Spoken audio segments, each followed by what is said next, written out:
Hello guys, कैसे आप सभी। आई होप सब अच्छे होंगे, अपने घर में स्वस्थ और मस्त होंगे। तो यहाँ पर हम निकल चुके हैं वोट देने के लिए। तो साथ में हस्बैंड और बेटी हैं और साथ में हमारे साथ अभी दीदी और भैया भी है। तो वो अपने गांव से आ रहे क्योंकि वो अपने पियर गए हुए थे और मैं अपनी पियर गई हुई थी। तो यहाँ से हम अभी आए तो जब हम नाश्ते में आ रहे थे तो देखा तो कोहरा इतना हो रहा था। कोहरा तो घर से ही हो रहा था, बहुत ज़्यादा कोहरा हो रहा था।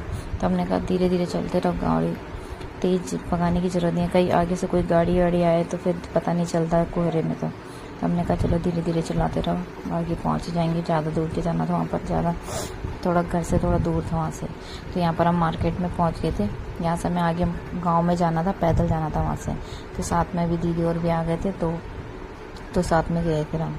तो यहाँ से थोड़ा दूर नहीं था, मतलब एक गांव छोड़ने के बाद था पंचायत घर। तो हमें वहाँ जाना था। तो आजकल गांव में वोटिंग चल रही थी। तो हम आए थे दिल्ली से, तो हम वोट देने के लिए दिल्ली से आए थे गांव में। तो फिर हम वहाँ से जा रहे थे। तो यहाँ पर जा रहे थे तो रास्ता थोड़ा सा ना ज़्यादा वो नहीं है, क्या सही नहीं है, ठीक ठाक नहीं था, क्योंकि एकदम बारिश के मौसम में भी थोड़ा रास्ता बेकार सा हो रखा था।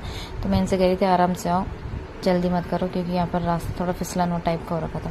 तो यहाँ पर बाहर नीचे है ना, उधर खेत हो रहे थे मक्के के। तो मैंने कहा यहाँ तो बहुत बढ़िया बढ़िया मक्के वक्के हो रखे हैं लोगों के। खेती मतलब बिल्कुल हरी हरी हो रही थी। आजकल सावन के मौसम में खेती भी बहुत बढ़िया होती रहती है, हरी हरी सी घास वगैरह। घर के पास लोग आधा से ज़्यादातर सब्जियाँ और कुछ ना कुछ लगाए रहते हैं। तो जो गांव में रहते हैं जो थोड़ा बहुत तो कुछ करते हैं, पर यहाँ यह है कि जानवर नहीं रहने देते, जंगली जानवर बिल्कुल नहीं रहने देते। तो यहाँ पीछे मेरी बेटी और दीदी रह गई थी। वो कह रहे रुक जाओ मम्मा, मेरे को भी रुक जाओ। ओह, हम जल्दी जल्दी आ गए, वो पीछे धीरे धीरे आया था। मैंने कहा चलो रुक ही जाओ, थोड़ा धीरे धीरे साथ साथ चलते हैं। तो बेटी कहा मैं आगे आती हूँ, मैं आगे आती हूँ। मैंने कहा मुझे कह रही थी मम्मा रुक जाओ। मैंने कहा बेटा कैसे आएंगे, रास्ता देखो, सिर्फ एक जने का जाने का है रास्ता है, तो इसीलिए धीरे धीरे आराम से चलते रहो। तो यहाँ पर वो तेरा आ रहे थे, चलते रहते। तो हमें थोड़ा सा गांव दूर सा था। तो अब बेटी बोले मैं तो मम्मा थक गई मैंने कहा कोई नहीं बेटा, चलो चलो साथ साथ चलते हैं, तो जल्दी पहुंच ही जाएंगे। तो यहाँ पर हमने गांव में पूछते हुए गए कि कहाँ पर है पंचायत घर।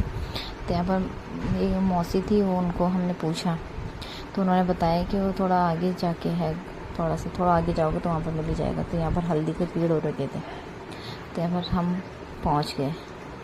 तो यहाँ पर हम पहुँच गए थे पंचायत घर में। तो यहाँ पर लोग, गांव के लोग, रिश्तेदार वगैरह थे, सबको नमस्ते वगैरह करते हुए हम चल दिए।